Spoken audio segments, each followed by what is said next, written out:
Hello again.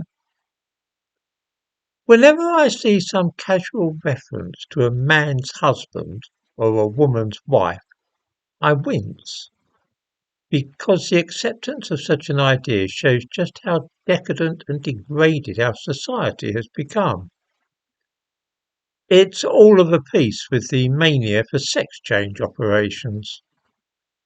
The world has witnessed this kind of thing before, of course. When some nation begins to break down and all the usual rules of civilized conduct crumble away and anything goes.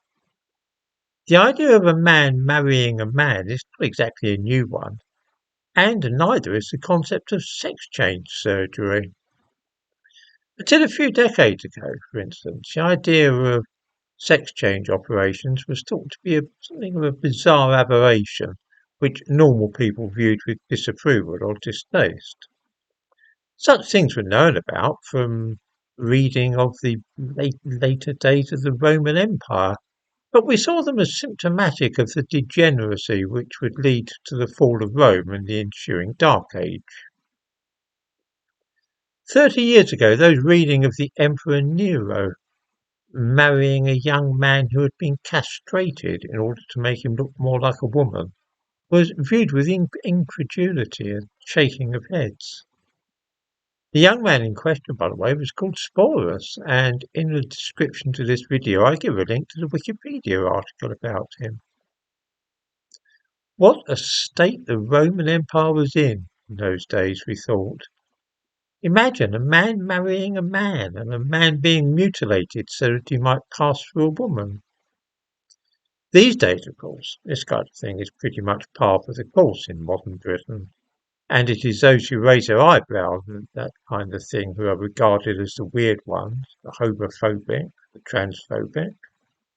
So it is that what was a few years ago outlandish and strange is now being viewed as normal and acceptable.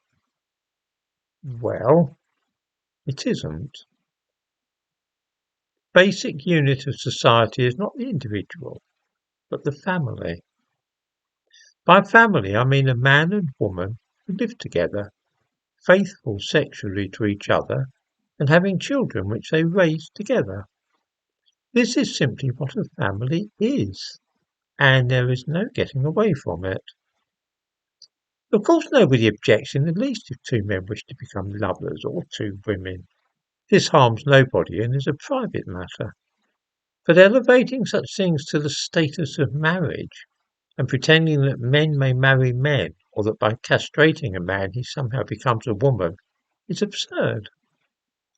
It is a sign of the times that even speaking this simple truth out loud renders one an object of hatred and contempt in some quarters. If we wish to save our nation and restore Western civilization, then the first step might be to restore the primacy of the family and acknowledge that it is the building block of a healthy society. Unless and until we do so, then our civilization will slip away inexorably, just as the Roman Empire did.